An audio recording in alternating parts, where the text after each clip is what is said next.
Bueno, yo soy Aaron Curoigua, soy cirujano omblicodo y hoy día les vengo a hablar sobre disyunción acromioclavicular. No quise ser muy pretencioso en el título, pero vamos a hablar de algunas cosas que nosotros damos por sentados que sabemos o que queremos saber y las cosas que nos faltarían para entender un poco esta lesión que a veces puede ser un poco mística.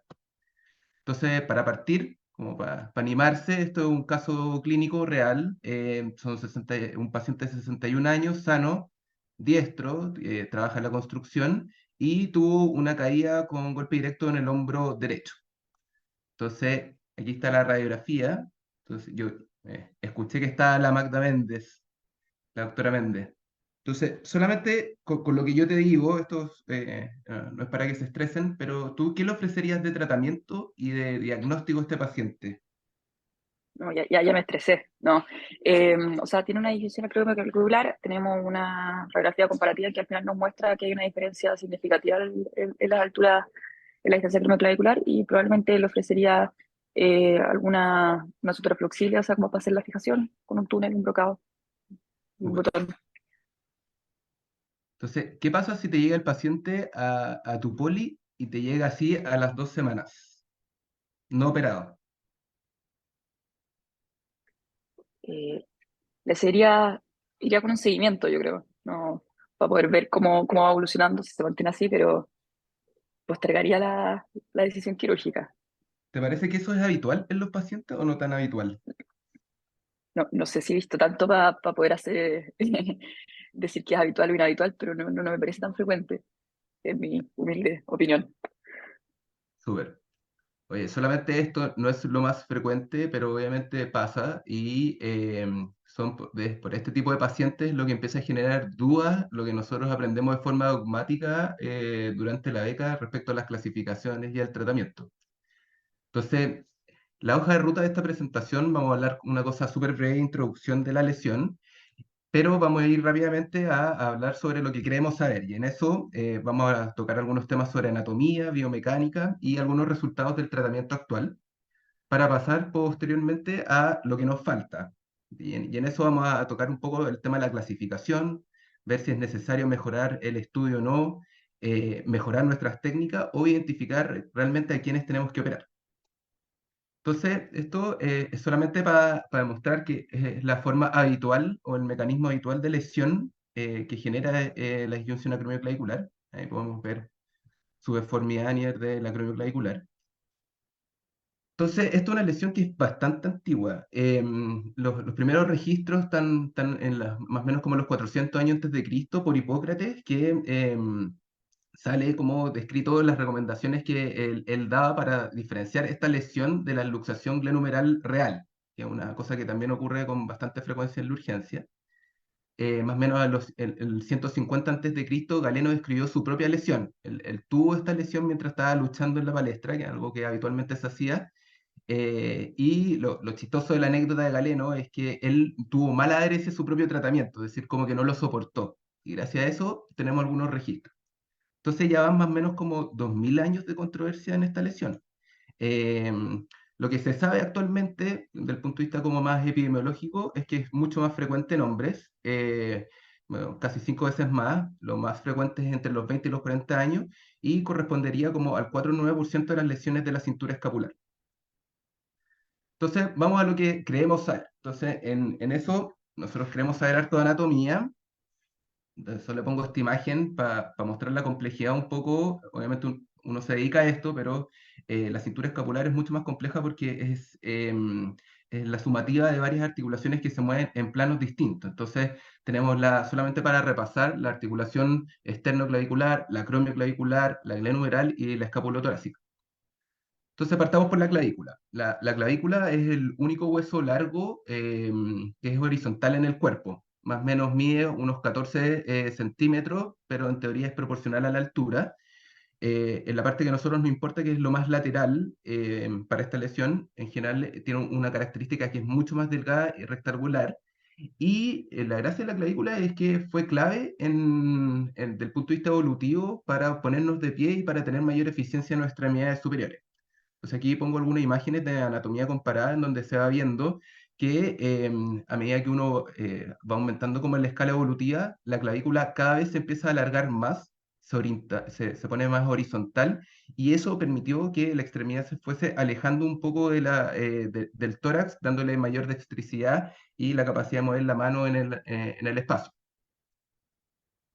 Ahora, de la segunda parte, la escápula es un hueso de la cintura escapular que es bastante importante, de hecho es uno de los más importantes, principalmente porque funciona como un brazo de palanca y una zona de inserción de mucho músculo.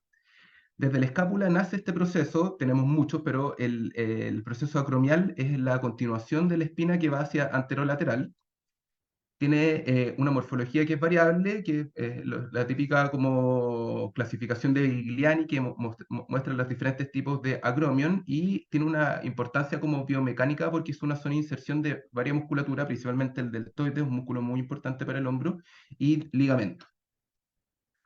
Entonces, sumando estas dos cosas, tenemos la articulación acromioclavicular. La articulación acromioclavicular es una articulación diartrodial, eso significa que es una cavidad que está envuelta en una cápsula que tiene membrana sinovial, más o menos el tamaño sería de 1 centímetro superior inferior y de 2 centímetros antero-posterior. Tiene una inclinación más o menos de 20 a 30 grados inferior y 20 a 40 grados posterior, pero con una morfología que es variable. Entonces, se han descrito distintas clasificaciones, pero hay combinaciones respecto a cómo se comporta el acromion con la clavícula, si esto es convexo-convexo, cóncavo-cóncavo, plano-plano. Y algo que está un poco más en estudio actual, que es la presencia de un menisco o un disco interarticular. ¿Ya? Este estaría presente en la mayoría de las articulaciones y la gran gracia es que en la parte más superior tendría como alto contenido de fibras autonómicas y somáticas, que eso produciría como una fuente importante de dolor. Entonces, no hay que mirarlo en menos. Y no lo voy a tocar más adelante, pero hay diferentes literatura también dice que a veces cuando no se logra reducir esto, esta articulación es porque este menisco, este disco intraarticular está interpuesto.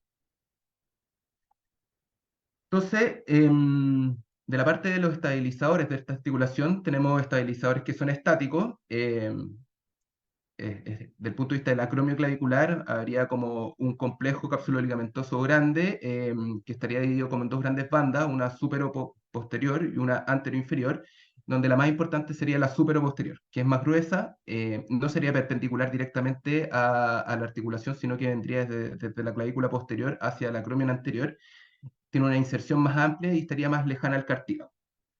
En el caso de los coracoclaviculares, son ligamentos que van obviamente entre la coracoide y la clavícula y clásicamente conocemos dos, el trapezoide, que es un poco más cuadrilátero, más anterior y lateral, y el conoide que sería más tubular y más posteromedial. Aquí le dejo principalmente para los pecados, pero es la distancia que nosotros sabemos más o menos en donde se ubican anatómicamente la inserción en la clavícula de estos ligamentos, que son las que nosotros ocupamos en general en medición cuando hacemos la cirugía. Esta es una imagen como del resumen de la articulación acromioclavicular, en donde se ve los ligamentos que van de la coracoide a la clavícula, la forma del complejo capsuloligamentoso del acromioclavicular y los distintos ligamentos que van hacia la articulación glenohumeral. Entonces, para terminar esta parte, ya hablamos de los estabilizadores estáticos, vamos ahora a los estabilizadores dinámicos. Y en esto existe, yo creo que, poca comprensión y poca valoración respecto a su función. Aquí principalmente tenemos tres componentes. Uno es el deltoide, que es un músculo muy importante para el hombro, que en general tendría una cobertura como de casi un tercio de la clavícula lateral y casi del 100% de la articulación acromioclavicular. Por otra parte está el trapecio, que vendría desde posterior, que existen estudios que muestran que habría una separación consistente entre las diferentes unidades. Entonces, el trapecio superior se insertaría más en la clavícula lateral, el trapecio medio más en el acromion, y esto podría generar como fuerzas de vectores distintas a nivel de la articulación. Y paradójicamente el trapecio también cubre la clavícula lateral, pero por posterior. En cierta forma habría como una simetría de cobertura y de estabilización muscular de esta articulación. Y por último estaría la fascia deltopectoral, que sería una extensión que conectaría tanto el deltoides con el trapecio sobre la clavícula, que es la parte donde está como más desnuda.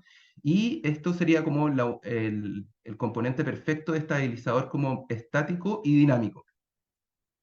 Entonces aquí dejo una imagen de como el volumen o el área en donde se inserta el deltoides y el trapecio, y en la imagen de más abajo se puede ver como el área desnuda, que sería lo que estaría cubierto por la fascia deltopectoral. Pongo esto porque lo vamos a conversar más adelante. Entonces, el mensaje número uno, que sería de lo que queremos saber de anatomía, es que tenemos que conocer y comprender bien la anatomía. Y de lo que estaría como un poco más nuevo o más en boga sería el rol de los estabilizadores más dinámicos. Entonces, vamos al punto 2, que es la biomecánica. Entonces, aquí les dejo algunas radiografías dinámicas donde se puede ver cómo funciona la cintura escapular, y en esto lo dejo para entender que es un poco más complejo que solamente dos orientaciones o dos dimensiones. Entonces, existen distintos trabajos, pero lo que nosotros tenemos como concepto es que esto funciona como una torre, ¿ya? Yo sé que los dibujos son un poco difíciles de entender, pero al final el centro o la columna vertebral sería como el eje de nuestra torre, y la clavícula y la articulación funcionarían en cierta forma como una palanca y una polea que permitiría el movimiento correcto del hombro, al final, que es la articulación glenumeral. Es una biomecánica que es compleja, hay que entender lo que son varias dimensiones en varias articulaciones, eso permite entonces múltiples combinaciones, pero puntualmente la escápula tendría como pivote desde el punto de vista biomecánico la articulación acromioclavicular. Aquí les dejo como algunas directrices respecto a la nomenclatura que nosotros ocupamos en el movimiento de la escápula y la clavícula, que se puede ver que existe elevación, retracción o protracción y rotaciones, que es principalmente hacia posterior, y lo mismo en la escápula, que se puede elevar, se puede rotar externo-interno, y también existen tilts. ¿Ya? Y eso combinado produciría en cierta forma los movimientos de protracción y retracción escapular. Entonces, partamos con la biomecánica original. Ya estos son un estudio Fukua, es más o menos del año 86, 87, que él es el primero que, o bueno, igual hay información previa, pero es como el estándar de cuando nosotros hablamos de que el complejo acromioclavicular es el que permite la estabilidad horizontal, y en ese sentido sería como un restrictor hacia la traslación posterior, y el complejo coracoclavicular, que en sus dos componentes sería el conoide el que daría la estabilidad vertical, y el trapezoide también permitiría, pero también restringiría como la compresión axial, es decir, como que la clavícula no hiciera esto contra la acromioclavicular. Entonces, es lo clásico que nosotros conocemos. Sin embargo, con el tiempo han ido apareciendo otro tipo de estudios cadavéricos, dándole un poco más de complejidad a la evaluación respecto a los movimientos, ¿ya? Y en eso está este estudio donde se realizaron como secciones secuenciales de los complejos, y ver cómo se comportaba esto con movimientos dinámicos, principalmente húmero-torácicos. Entonces, lo que mostró este estudio fue que al cortar el complejo acromioclavicular había un aumento de la retracción clavicular. Al cortar el trapezoide disminuiría la rotación externa de la escápula, porque mantendría en cierta forma como el conoide inserto, y cuando se corta el trapezoide y el conoide, disminuiría el tilt posterior de la escápula, ¿ya? Entonces aquí se pueden ver imágenes donde se ve como el comportamiento tanto de la escápula como de la clavícula al momento de ir seccionando los distintos complejos ligamentarios. Y esto en el perfil sagital, cómo la conexión entre la clavícula y la coracoide influiría también en la forma en cómo se comporta la escápula al momento de la elevación del brazo. Entonces, esto fue cadavérico, y ya nos empieza a dar luces respecto a la complejidad un poco de los movimientos. Este fue un estudio que se hizo en pacientes reales, ¿ya? Es decir, pasamos de lo cadavérico a lo real, fueron 12 pacientes y se les insertó con anestesia local pines transcorticales a la base del acromio, la clavícula lateral y el número, y se hicieron de nuevo estas mediciones como para ver la elevación húmero-torácica. Todo un poco más complejo, pero en resumen lo que muestra este trabajo es que a nivel de la esternoclavicular lo principal que ocurre es que la clavícula rota hacia posterior, ¿ya? Y a nivel de la acromioclavicular solamente hay un pequeño tilt hacia posterior. Entonces, lo que se concluye con este trabajo es que la rotación posterior, es decir, como el elemento rotacional, es principalmente dado por la esternoclavicular y contenido por la acromioclavicular, es decir, la acromioclavicular colabora poco este movimiento, solamente de contención.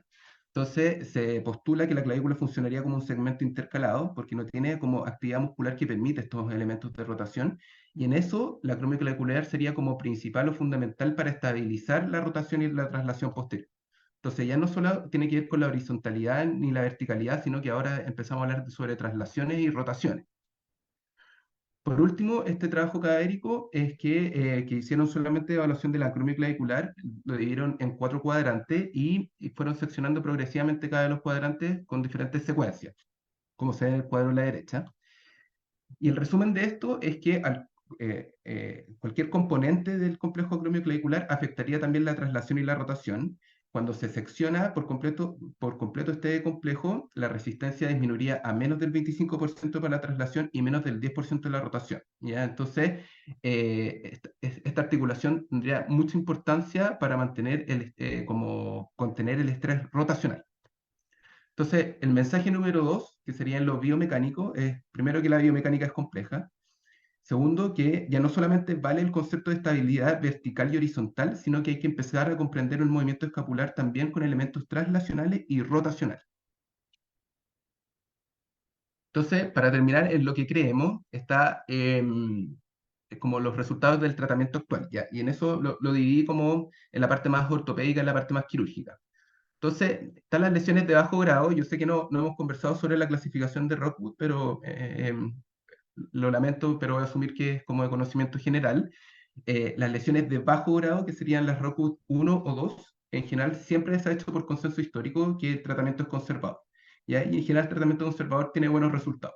El tratamiento, para que todos sepan, es usar un cabestrillo, que es variable de 1 a 3 semanas, que eso es principalmente dependiente del dolor. Analgesia, rehabilitación y en general el retorno deportivo ocurre más o menos entre el segundo y el tercer mes, segunda progresión. Ahora, ¿cuál es el mensaje de esto? Es que las molestias pueden durar harto tiempo, no es como pueden ser hasta 6 semanas y en algunos momentos está escrito hasta 6 meses. Hay un gran porcentaje de pacientes que puede evolucionar con molestia intermitente a largo plazo y el mensaje es que no es una lesión, nosotros como que la minimizamos, o por lo menos yo tenía esa sensación cuando estaba en la beca, que minimizamos un poco como estas lesiones como de bajo grado y no siempre una lesión tan straightforward. Es decir, como que hay pacientes que van más allá o se complican o les molesta mucho más allá de lo que uno cree que puede molestar esta lesión. Ahora, de la parte quirúrgica, lo que se sabe es que hay muchas técnicas. Están descritas más de 150 técnicas para la resolución de esto. Y en general, lo complejo es que hay mucha heterogeneidad en los resultados, pero como resumiendo, en general es que hay buenos resultados funcionales con estas técnicas, sobre todo cuando las técnicas de explicación son más coracoclaviculares, es decir, más anatómicas, y suman o no la acromioclavicular. Se logra una mejor reducción cuando hacen técnicas con doble fijación, es decir, lo que se hace con dos zip tie o tie ropes.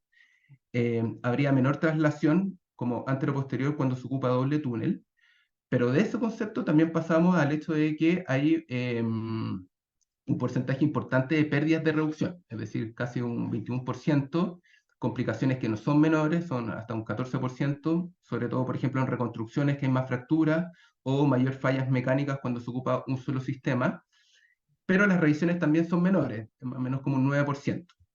Entonces no habría tanta diferencia entre las distintas técnicas, ni tampoco como diferencia entre las reparaciones agudas y crónicas. Eso es lo que se sabe actualmente. Así que como mensaje número 3 respecto a lo que se sabe actualmente es que tienen buenos resultados. Sin embargo, hay un porcentaje no menor de complicaciones y de fallas mecánicas. Por lo tanto, se subentiende que hay un subgrupo de pacientes que no tenemos muy bien comprendido.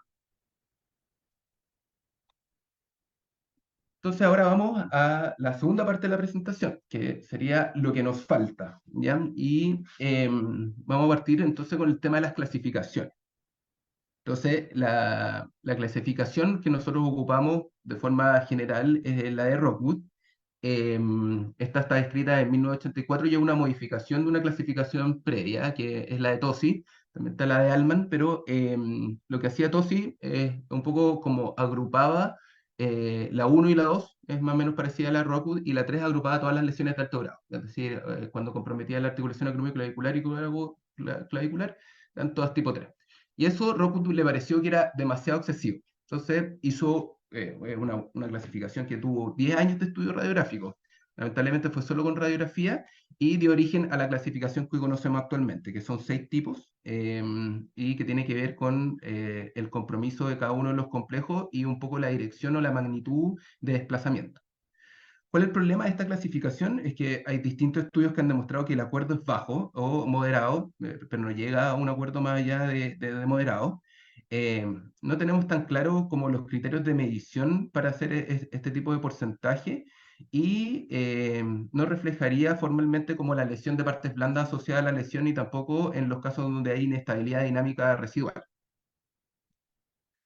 Entonces, para esto nace una nueva clasificación, esto es más nuevo que del grupo alemán, que su intención con la clasificación era evaluar obviamente las inestabilidades verticales y horizontales, pero también el dinamismo de lo horizontal, ya que es un tema que no había tocado previamente, eh, y trataron de como correlacionar esta clasificación con diferentes puntajes funcionales, y bueno, su propio grupo mostraron que tenían un acuerdo muy bueno. Entonces, esta clasificación lo que hace es ocupar 2 tipos de radiografía.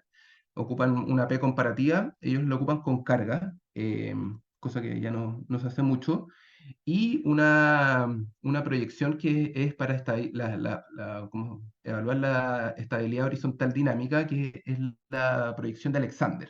¿Ya? Entonces, aquí se puede ver que cómo se va comportando un poco y se reduce la clavícula sobre el acromion. Entonces, ellos lo que demostraron que en general a mayor grado de Rockwood había también mayor traslación dinámica en horizontal, que es un componente que no habíamos visto antes, y que en general al evaluarlo contra los puntajes funcionales, las Rockwood tipo 3 y 5 se comportaban de manera similar, es decir, ambas tenían puntajes funcionales muy malos. Entonces, les pareció que se tenían que volver a agrupar. Y ellos lo que hicieron fue hacer esta clasificación que es la de Krauss, que hacen 2 tipos dependiendo del desplazamiento vertical, si es mayor o menor a 30%. Ese 30% está descrito por estética, es decir, como pasado los 30% de desplazamiento, como que ya se empezaría a ver la deformidad a nivel de la acromion clavicular. Y cada uno tendría una A y B que tiene que ver con que si tiene desplazamiento horizontal dinámico o no. Entonces, la lata de esta clasificación que tiene mucho sentido es que no está asociado a un tratamiento, así que se hizo una validación independiente, esto lo traigo a colación porque hay parte del equipo que está involucrado en esto. Se hizo esta evaluación independiente de esta nueva clasificación y lo que mostró es que efectivamente tiene un poco mejor de acuerdo, pero no es notablemente mayor y que en general, que es la parte del tratamiento, no cambia mucho si ocupan la clasificación de Rockwood o la de Krauss para definir el tratamiento de los pacientes. Así que básicamente una clasificación que no vino a mejorar la valoración. ¿Ya? Entonces, ahora hablando de las clasificaciones y de las mediciones, que lo nombré previamente sobre cómo medimos esto. Entonces, hay muchas formas. ¿Ya? Está, por ejemplo, esta forma de línea paralela y en eso perpendicular, ver la distancia como de aumento de la coracoclavicular. Hay gente que lo hace un poco más al ojo, otros que uno mide más o menos la distancia de la clavícula, calcula el porcentaje de inserción de los ligamentos y con eso hace también la medición. También está la medición en relación al grosor del acromion. Y ahora agregamos esta proyección que es la de Alexander, que es la que mostramos previamente. Entonces hay varias dudas respecto a cómo se mide. Sin embargo, los estudios actuales muestran que todas estas mediciones serían todas útiles, así que no genera mucho tema. Y les traigo a colación este paper que también es para ayudar un poco a esta medición, que la justificación es que obviamente hay algunos casos que son bien límites, que uno no tiene siempre muy claro si es más una Rockwood 3 o una Rockwood 5, y esto tendría alta relevancia en tratamiento porque los pacientes se comportan de manera distinta. Entonces, este grupo también del mismo grupo alemán de la clasificación sugieren esta nueva forma de medir que se llama EMB, que lo que uno hace es lanzar una línea en relación a la espinosa y después lanzar una línea que conecta el ángulo superior de la escápula pasando por la fosa hacia la base medial de la coracoide y eso daría un ángulo. Y la diferencia de este ángulo sería el que nos permitiría diferenciar una Rocus 3 de una 5. Aquí les dejo la imagen. Aquí se ve la línea a través de la espinosa y a través de la parte más medial de la coracoides que va hacia el polo superior de la escápula y se une a la línea central. Y este ángulo sería, la diferencia de este ángulo sería el ángulo B. Lo que describen este grupo es que tiene una muy buena correlación, un buen acuerdo, y tendría una correlación también con la traslación horizontal dinámica, es decir, con una radiografía P podríamos como proyectar un poco la traslación dinámica horizontal sin la necesidad de estas proyecciones de Alexander. Y el punto corte sería 7 grados para diferenciar una 3 de una 5 y 5 grados para diferenciar la traslación parcial de una completa. Así que es una nueva herramienta que tenemos para los casos más límites. Así que el mensaje 4 es que nuestra toma de decisiones siempre ha estado basada en una clasificación que es simple, y que es buena, pero en general tiene baja reproducibilidad. Así que nos faltan herramientas para optimizar el diagnóstico y el tratamiento. Entonces, vamos al punto 5, que tiene que ver cómo mejorar el estudio. En cierta forma uno dice, ya, pero actualmente hay más tipos de estudio, ecografía, TAC, resonancia. ¿Es necesario seguir tomando decisiones solamente con rayos? Entonces, un estudio de 45 pacientes a los cuales con lesión de acromio clavicular y se le hizo la evaluación con radiografías, con clínica, pero también con resonancia. Y lo que mostró este estudio fue que en la resonancia todos los pacientes con lesión acromioclavicular tenían su cápsula comprometida, 20% parcial, 80% completa, y de los que tenían la lesión completa capsular, estaban asociados siempre a una lesión parcial o completa del trapezoide. Entonces ya no se está comportando esta lesión como clásicamente se ha descrito por Rockwood. No hay lesiones aisladas de conoide, que en ese sentido sí sería bastante concordante, y dependiendo de la lesión de Rockwood radiográfica, se vio si la resonancia cambiaba o no el paradigma. Y en eso, principalmente en las lesiones de bajo grado, Rockwood 1, hubo un 60% de reclasificación a pacientes de mayor gravedad. En el caso de las Rockwood 3, hubo un gran porcentaje de pacientes que se sobreestimaba la lesión y en la mayoría de veces las Rockwood 5 se comportaban como Rockwood 5. Aquí se ve un poco la discrepancia entre radiografía y resonancia magnética, donde se ve que las radiografías en general tienden a sobreestimar la lesión. Entonces, este estudio lo que muestra es que no había tampoco mucho cambio en la toma de decisiones si se ocupaba radiografía o resonancia. La resonancia permitía ver lesiones asociadas, pero había muchas que tampoco estaban asociadas al trauma. Así que hay una poca concordancia y en general de la clasificación, solamente un 13% con el uso de resonancia migraban a una Rockwood de mayor grado. Así que la recomendación general fue que no se ocupara como la resonancia de forma rutinaria. Sin embargo, habría un subgrupo de pacientes que serían aquellos como pacientes que uno está en duda si va a la ortopedia o no, y que la resonancia permite buscar algunas lesiones asociadas para cruzar este límite.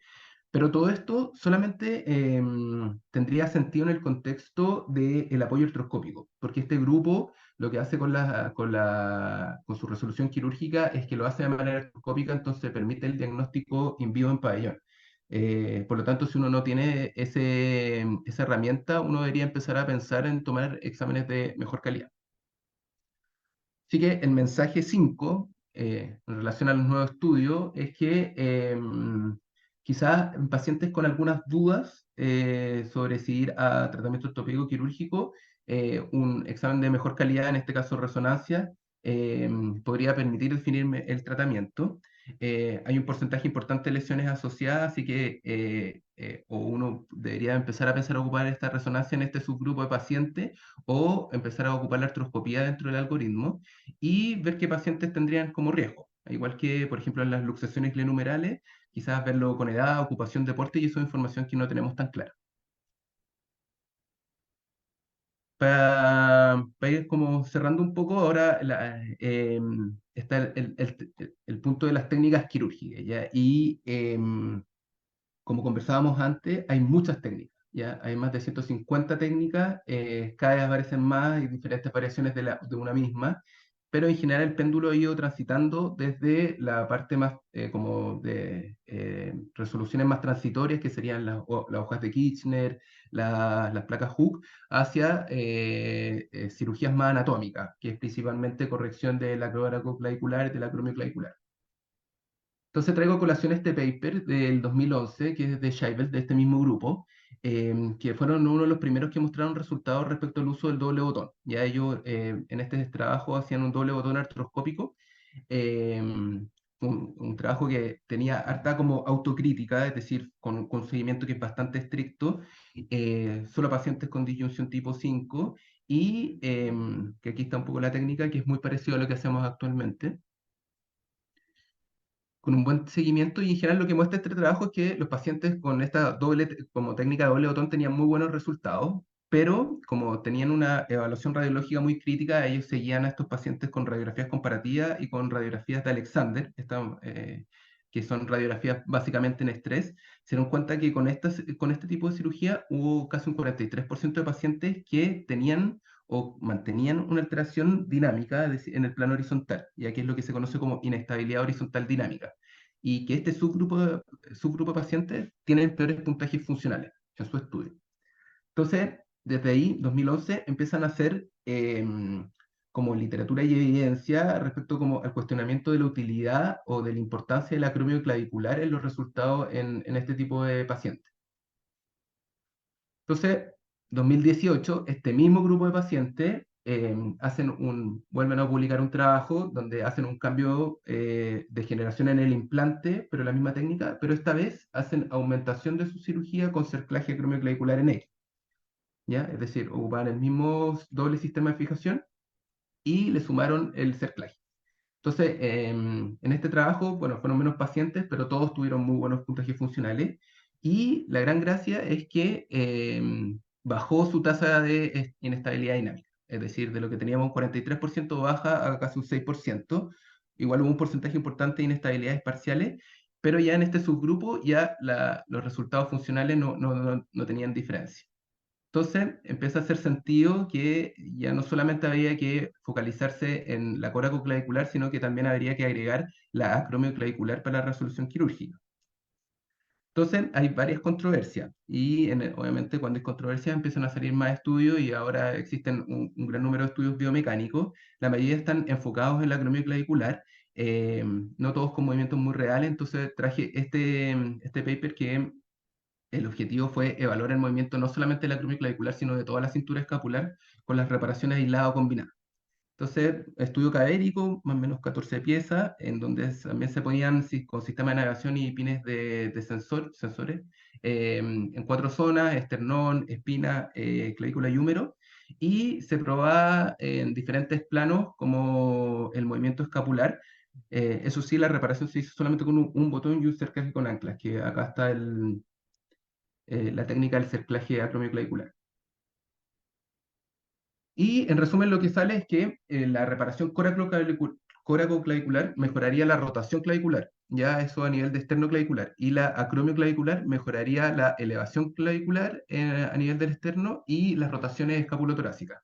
Entonces, la reparación combinada lograría evitar mejor las rotaciones laterales y los tilt a nivel de la escápula, por lo que concluyen que cada estrategia permite restaurar diferentes elementos de la cadena, pero no llegando igual al nativo.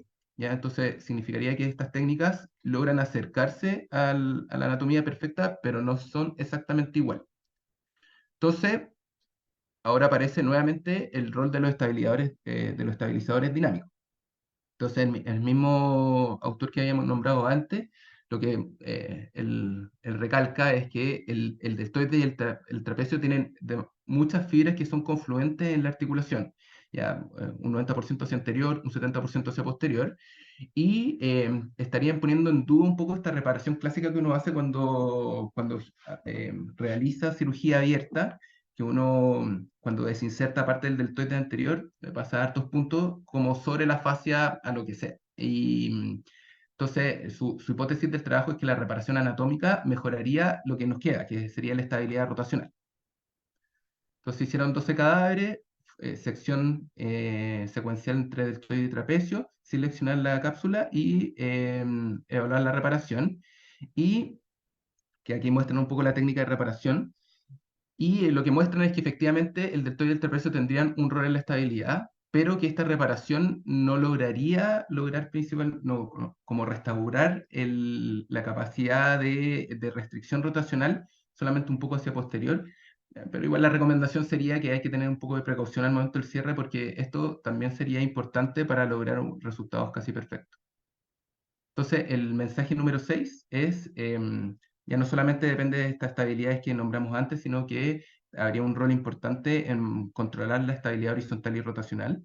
Y para disminuir la probabilidad de inestabilidad residual, tendríamos que empezar a evaluar la utilización de cerclaje acromioclavicular. Por último, quiero hablar sobre este tema de identificación a quienes operar y es principalmente al rol que tiene el tratamiento ortopédico en lesiones de alto grado. Entonces, existe una controversia de mucho tiempo, principalmente en ROCUT 3, que para eso llegó Lisacos más o menos en el 2014, que cambió un poco el paradigma y dividió las ROCUT 3 en A y B, que eso, em, que las diferencia entre estable e inestable. Que este es el algoritmo que propone el ISACO y lo que proponían era que después de 3 a 6 semanas se reevaluara al paciente y si los pacientes tenían disquinesia o dolor persistente fueran como candidatos a cirugía.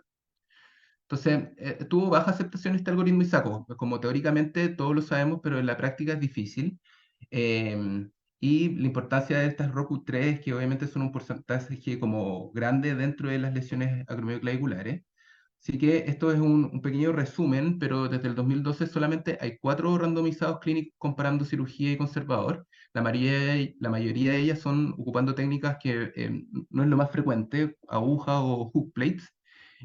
Solamente uno con fijación suspensora y en general los resultados son que en la mayoría la cirugía y el tratamiento conservador en este subgrupo de pacientes andarían igual. Ya habrían dudas sobre estética, hay más complicaciones en la cirugía y en general el retorno laboral sería más precoz en el tratamiento conservador. Entonces, yo sé que no es la intención de esta presentación, pero también esto es un paper que yo creo que hay que leerlo con más calma. Salió ahora, es de este año, y es como el primer estudio, un RCT duro como actual respecto al tratamiento en pacientes con ROCU3, que acá están los criterios de inclusión y exclusión. Más o menos fueron 47 pacientes hacia el grupo cirugía y 31 pacientes hacia el grupo conservador. Y se ocuparon 4 técnicas quirúrgicas que fueron 4 centros y cada centro ocupaba una, que es el doble botón abierto, el doble artroscópico, el botón único artroscópico, el hookplate, que serían como las técnicas que actualmente se ocupan en el mundo, versus el tratamiento conservador y con una evaluación muy estricta en clínica, en radiografías, ecografía para lesiones asociadas, en tiempo, y el outcome principal que ocuparon ellos fue el score de Constant.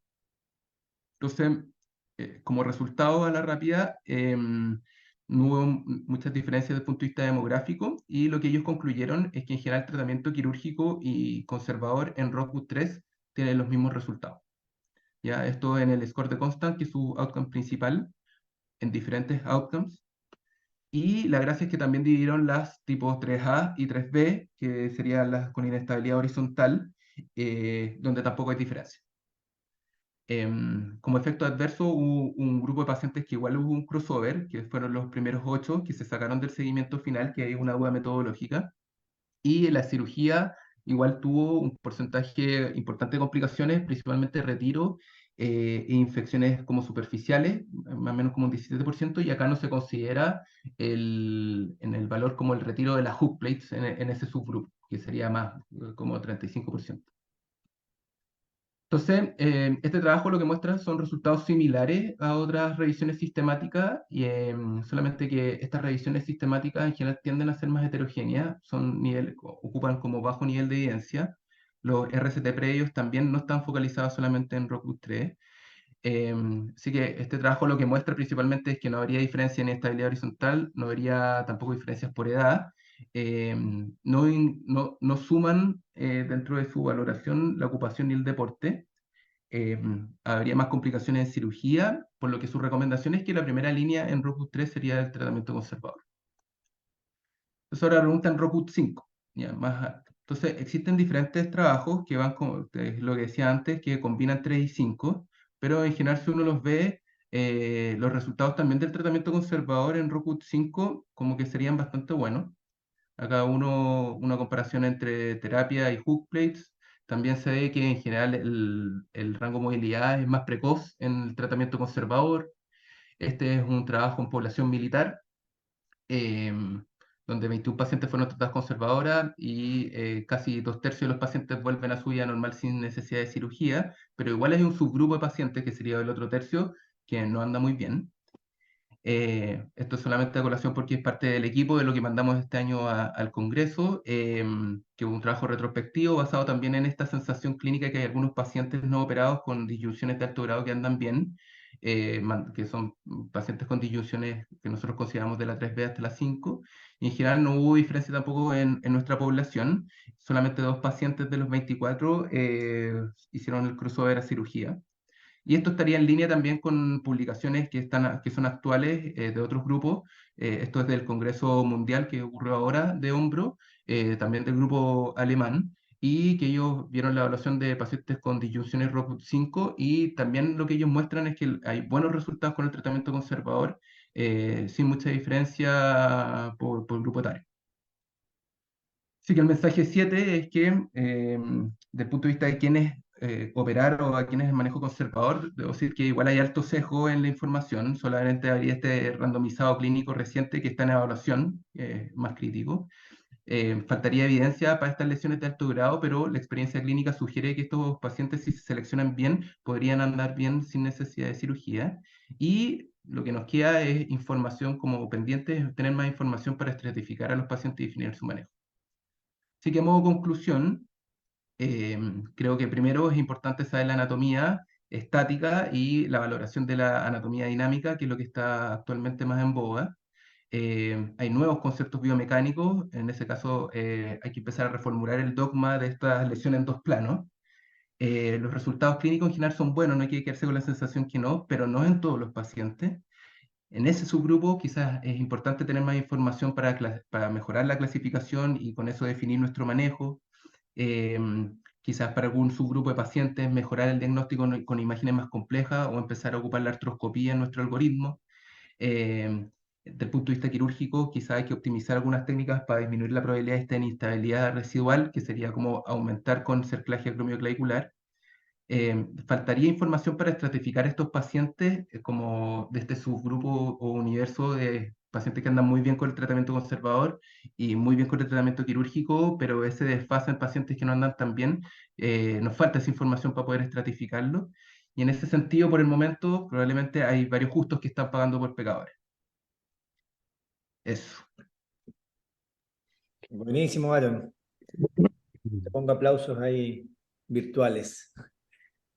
Oye, muchísimas gracias por la presentación, Aaron. Si quieres, puedes dejar de compartir para que nos veamos las caras, los que estamos. Oye, de verdad, muchas gracias. Claramente esto ha cambiado mucho desde yo hice la beca, que no fue hace tanto tampoco, pero ya hay otras clasificaciones. La verdad que el enfoque quizás ha cambiado. Así que muchas gracias por esta actualización. Te tenía algunas preguntas ahí un poquito. Eh, Porque hablaste harto de la inestabilidad horizontal, vertical, pero ¿qué se define como inestabilidad? ¿Es dolor en estos pacientes? ¿Es mayor movilidad de la clavícula? Un poco eso como que me faltó para saber un poco a qué estamos hablando cuando hablamos de inestabilidad, como después de la cirugía o etcétera. Y lo otro, si Mm. actualmente tú dijiste que, bueno, que todo el 100% tiene lesión de la cápsula de la cromoclavicular. Si ustedes están reparando actualmente eso o solo hacen la parte de los ligamentos y es suficiente. ¿Qué están haciendo actualmente ustedes como técnica estándar para estas lesiones? Bueno, bueno, gracias por la pregunta. Oye, sí, lo de la inestabilidad yo creo que es un poco más complejo, yo creo que no está muy claro, pero habría como una parte clínica y una parte más radiológica. Entonces, obviamente, pérdidas de reducción groseras, por ejemplo, uno pone un sistema y la clavícula vuelve hacia arriba, como que eso es claramente una pérdida de estabilidad en el plano vertical. Ahora, de lo horizontal, hay formas de hacerlo clínico, que es obviamente moviendo la clavícula y ver cuánto se desplaza, y estarían estas formas un poco más objetivas que serían como radiográficas, que para eso, como ingresa este nuevo, como estas nuevas proyecciones, hay más de un sistema, pero de la proyección de Alexander, que permitiría ver de forma radiográfica cómo se comporta con el estrés. Ahora, de lo clínico, yo creo que el dolor sí es ahí, no sé qué opina el equipo, pero yo creo que el dolor a veces puede ser como un proxy de inestabilidad. Eso pasa en otras articulaciones que uno no tiene tan claro por qué duele y quizás es un reflejo de que la articulación no está estable, ¿no? Eso. Y respecto del punto de vista así como quirúrgico, en general como yo creo que el gran consenso es que vamos a hacer como reparación de más que reparación, sino como fijación de la clavícula sobre la coracoide, que eso permitiría como la cicatrización, y dentro del operatorio como evaluar si es que queda con inestabilidad o no acromio clavicular como con movimiento, moviendo, ver cuánta estabilidad queda y si obviamente el paciente tiene algo de inestabilidad, se repara o se trata de hacer algún brace interno a nivel de la acromio O clavicular. sea, en algunos pacientes que queda con inestabilidad como en la cirugía, eventualmente lo hacen de una Sí. reparación. Ya. Yo obviamente soy de los más chicos, pero de mi sensación es que tampoco tengo muy claro qué pacientes, como a excepción de esta movilidad dentro, como intraop, a qué pacientes deberíamos hacerle a todos cerclagio o no, como no, yo no lo tengo claro. Rodrigo nos quiere conversar también. Dale, Rodrigo. Oye, bueno, gracias, Aarón. Súper buena la revisión, aprendí varias cosas. Lo primero, claro, lo que dice Aarón, en general en cirugía, cuando queda una inestabilidad residual después de la preparación de los ligamentos, hacemos este brace interno que preparamos la cápsula. Esa es la respuesta. Pero más que decir lo que hacemos, porque tampoco lo tenemos tan claro como mostró Aarón, nosotros tenemos que tomar algunas decisiones. Por ejemplo, en el hospital militar, cuando salió la clasificación de Kraus, esta estabilidad vertical, se hizo que todos los pacientes en la urgencia tuvieran una radiografía de Alexander, que son estas radiografías nuevas que mostraba un poco Aarón, ¿ya? En el fondo se hizo un cambio, entonces todo paciente que ingresaba por una lesión acromioclavicular se tomaban nuevas imágenes y con eso, bueno, tuvimos todos esos insumos, hicimos esos trabajos también colaborativos con otras instituciones que también tomaron la decisión, pero en la Católica no hemos tomado la decisión de sacar más imágenes en la urgencia. Entonces, por eso te quiero preguntar, Aaron, ¿qué conclusión sacaste tú o seguimos con la duda? ¿Nos movemos a pedir más imágenes con los pacientes en urgencia o estamos bien y hacemos evaluaciones clínicas? ¿Qué opináis? Yo después de hacer la presentación y de leer, yo empezaría a implementar más radiografías. Es decir, creo que con la valoración solamente de esta acromio clavicular comparativa quedamos cortos. Y sobre todo en el concepto de que tampoco siempre se le toman axilares, no estamos viendo probablemente siempre bien cómo se comportan de manera horizontal, yo creo que estamos subestimando o en algunos casos sobreestimando algunas lesiones. Yo pensándolo como en el hospital, yo creo que deberíamos empezar como a ver la posibilidad de agregarlo al protocolo de evaluación. Cosa que hagamos el cambio en el Sotero, en la Florida y en la UC de tomar más imágenes, básicamente. Sí, Eso yo creo significa que hacerle docencia a los tecnólogos y tratar de explicarlo, sí. Es un sí. cambio. Sí, que yo creo que estamos subestimando un poco o no estamos comprendiendo a cabalidad un poco la lesión. Creo que es muy básico como pensar que solamente con una radiografía P, yo sé que mostré como este nuevos índices y todo, pero también nos sirve desde el punto de vista como académico empezar a generar también nuestro propio pool de conocimiento. Perfecto. Muchas Mm. gracias, Mauricio. También habla. Bueno. Hola, ¿cómo están?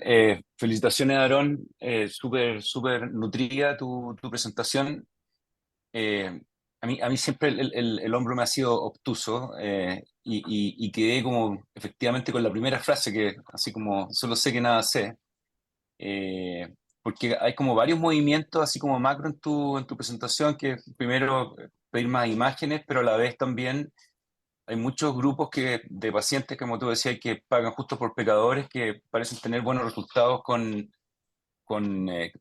tratamiento conservador.